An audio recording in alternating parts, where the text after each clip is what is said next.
क्या हुआ आपके भाई के साथ? मेरे भाई के साथ मेरी भौजाई ने बुलवा के हत्या करवा दी बॉयफ्रेंड के मार्फत। स्पष्ट दिख रहा है कि उसका हत्या किया गया। उस लड़की का अवैध संबंध था किसी मुस्लिम युवक के साथ। मतलब आपकी भौजाई ने ही आपके भाई को मरवाया? मेरी भौजाई ने ही मेरी भाई को हत्या करवा दी अपने बॉयफ्रेंड के मार्फत। अच्छा, ये कितने तारीख को हुआ है? 31 तारीख को रक्षाबंधन था, है ना? 31 को था। उससे पहले आप यहीं पे थे, घर पे थे आप?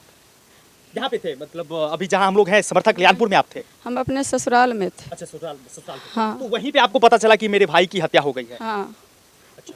वहीं पे हमें पता चला कि मेरी भाई को हत्या हो गया। अच्छा, उस दिन आपकी बातचीत हुई थी? जिस दिन हत्या हुई है उस दिन आपकी बातचीत हुई थी?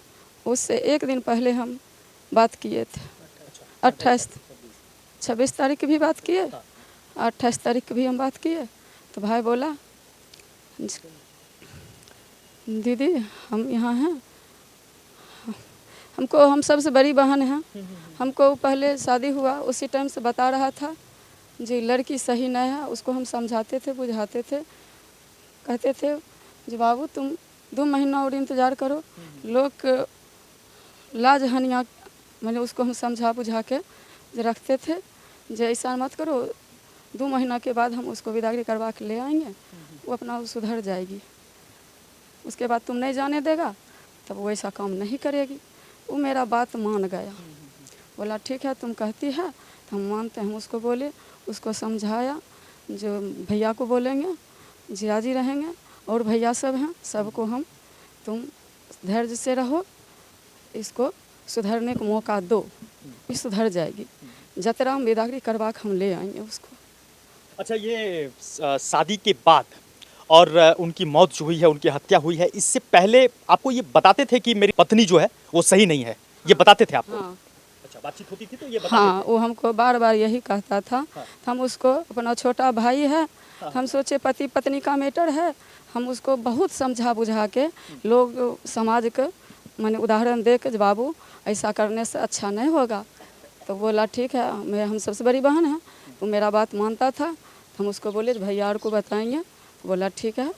हम उसको ये भी समझाया कि 2 महीना के बाद तुम विदागरी करा के यहाँ ले आना, बोला ठीक है। हम ये नहीं समझे जो हमारा भाई को हत्या करवा देगी बुला के, घर पे बुला के बॉयफ्रेंड के साथ। आपका क्या नाम हुआ? रोशन रंजन। रोशन जी, आप गए थे वहाँ पे चिड़िया बड़ियालपुर जहाँ पे आपके भाई का ससुराल था? भाई लगेंगे ना आपके? हाँ। वहाँ पे आप गए थे? हाँ गए थे। अच्छा, वहाँ पे जाने के बाद आसपास के बहुत सारे लोग होंगे, बहुत तरह की बातें हो रही होगी, तो क्या ऐसा लग रहा था कि उसके साथ जो अभिनंदन के साथ मारपीट हुई और उसके बाद हत्या हुआ है? क्योंकि जो तस्वीर मैंने अभी भी देखा उसमें पैर पे निशान है, हाथ पे निशान है, आँख पे चोट का निशान है, तो वहाँ पे आसपास की बातचीत से आपको क्या लगा? कुछ आदमी बता रहे थे जैसे उसके साथ तो रात में झड़प हुआ, उसके बाद उसका मर्डर किया गया।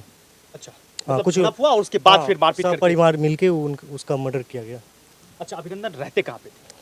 जैसे पहले तो लद्दाख में, शादी से पहले लद्दाख में जॉब कर रहा था, उसके बाद शादी होने के बाद जॉब पे नहीं गया और फिर पटना में ही सेटल किया गया जॉब उसका। अच्छा, पटना में रहते? हाँ। और पटना से 27 तारीख को वो ससुराल गए? हाँ, 28 की रात्रि में उसका मर्डर किया गया। उनकी हत्या हुई। 29 को आप लोग सुबह में गए होंगे? हाँ, 29 को सुबह में हम लोग को इन्फॉर्म किया कि तबीयत खराब है, इसका डायरिया हो गया है, पेट खराब है, उल्टी हो रहा है। मरने के बाद मतलब खबर कितने देर बाद किया गया होगा लगभग? जैसे मेरे पापा को पटना में कॉल किया गया, उस टाइम बताया गया कि 7:14 या 15 मिनट के आसपास कॉल आया था कि वहाँ पे जो उनके पास नंबर था ही नहीं, कैसे उनके पास आया, सो कंफ्यूजन है हम लोग को। उनका नंबर वहाँ पे नहीं था, उस नंबर पे फोन आया? हाँ। अच्छा। जैसे भैयार का था, भैयार लोग से बात करते थे, उन पे कॉल नहीं आया, जिनसे उनका था उनका नंबर कैसे आया, सबसे बड़ा कन्फ्यूजन वो है हम लोग को। और उसके बाद कॉल करके उनको बताया गया कि तबीयत खराब है, आप घर से किसी को भेजिए। अच्छा, किन के नंबर से? आपके भैया के नंबर से या वो अपने नंबर से फोन की थी? लड़की फोन की थी क्या? नहीं, उसके कोई परिजन किए थे। हाँ, हाँ, जो परिजन किए होंगे वो तो हम लोग नहीं इतना जानते हैं, कि उन्हीं के परिजन किए थे। FIR किए हैं आप लोग? हाँ, FIR किए हैं। FIR का प्रक्रिया अभी तक कहाँ तक पहुँचा है?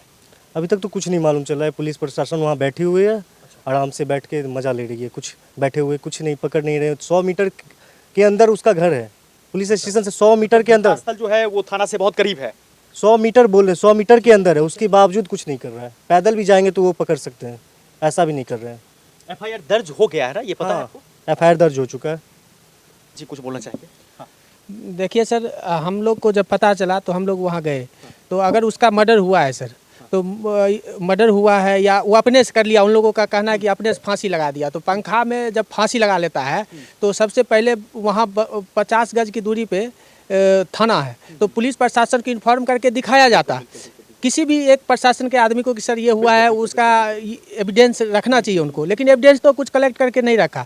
वो खुद ही उसको उतार के अगनाव में सुलाया हुआ था। उसके हाथ पे, दोनों हाथ पे निशान है, पैर में निशान है, ये छाती पे निशान है, उसके बाद में सर में पीछे से निशान है, आँख पे पूरा काला है, बहुत सारा चोट का निशान है। उसको बहुत मारा पीटा गया है और उसके बाद किसी तार से, चेन से, जो भी है रस्सी से उसको गला दबा दिया गया है। अगर किसी को फांसी लगाएगा साड़ी से तो उसको पूरा फांसी का शेप बनेगा, फांसी का शेप नहीं है, उसको देखिएगा इतना ही निशान है और वो दिख रहा है, स्पष्ट दिख रहा है कि उसका हत्या किया गया। उस लड़की का अवैध संबंध था किसी मुस्लिम युवक के साथ और उसका पूरा परिजन जो है मिल करके षड्यंत्र के तहत उसका हत्या किया गया है। अतः प्रशासन से यही हम लोग गुहार लगाते हैं कि इसको स्पीड ट्रायल चला करके और जल्द से जल्द मासूम को न्याय मिले। अगर न्याय नहीं मिलेगा तो न्याय से लोगों का विश्वास, भरोसा टूट जाएगा। क्या नाम हुआ आपका? जितेंद्र कुमार चौधरी। देखिए, घटना को सभी लोग समझ रहे हैं। पिछले वीडियो में भी आप लोग देखे थे, यहाँ के बारे में, यहाँ की जानकारी मैं आप सब उससे साझा किया था। और वास्तविक घटना क्या है, किस तरह से साक्ष्य को दबाने की कोशिश की जा रही थी। सबसे एक खास चीज, जो अगर कोई लोग अपने आप को बचाना चाहते हैं, आप सभी लोग जान रहे हैं कि हमारे यहाँ का जो कोर्ट कानून है ना, वो सबूत पे चलता है और सबूत को मिटा दिए।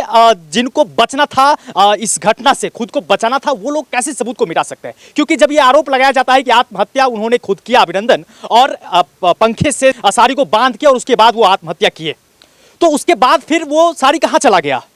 पंखा में क्यों नहीं उनको लटका छोड़ दिए? क्योंकि आपको सहूलियत होती, पुलिस प्रशासन वहां पे जाती, उसकी फोटो लेती और फिर आत्महत्या किया है ये बताने में आपको सहूलियत होती, यकीन करवाने में सहूलियत होती। लेकिन ऐसा नहीं हुआ है। कोई भी लोग ऐसा नहीं देखे हैं कि वो साड़ी उसमें बंधा हुआ था और अभिनंदन उस साड़ी से लटके हुए थे। ऐसा कुछ नहीं है। मैं पिछले वीडियो में भी आप सबको बताया था कि मनगढ़ंत बात बोलने के लिए हर लोग फ्री, लेकिन एक नीचे में अदालत है और एक ऊपर में भी अदालत है। आप सभी लोग जान रहे हैं, ऊपर की अदालत से बच नहीं सकते और ऊपर वाले अगर चाह लेंगे ना तो फिर नीचे अदालत में भी वो बच नहीं पाएंगे। उनको सजा मिलेगा और वो सजा मिलेगा जिसके वो लायक होंगे। तो मैं पुनः निवेदन करना चाहूंगा बेगूसराय के जिला प्रशासन से कि इसकी उच्च स्तरीय जांच की जाए और इसमें जो भी दोषी है उसको कड़ी से कड़ी सजा मिले, क्योंकि ये घटनाएं, इस प्रकार की घटनाएं लगातार बढ़ रही है। इस प्रकार की घटना का जो ग्राफ है वो लगातार बढ़ता जा रहा है। तो इस पे कंट्रोल हो, इसके लिए और ऐसे बहन को, ऐसे भाई को न्याय मिल सके।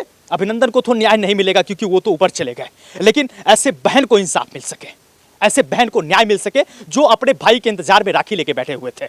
28-29 तारीख की यह घटना है, 31 तारीख को रक्षाबंधन था, लेकिन वो भाई वापस लौट के नहीं आए। तो बस मैं निवेदन करना चाहूंगा बेगूसराय के जिला प्रशासन एवं स्थानीय प्रशासन से कि इस ऐसी घटना में नजरअंदाज ना कीजिएगा। इस घटना में जितना हो सके उच्च स्तरीय छानबीन करके और दोषी जो होगा उसको सजा दीजिएगा।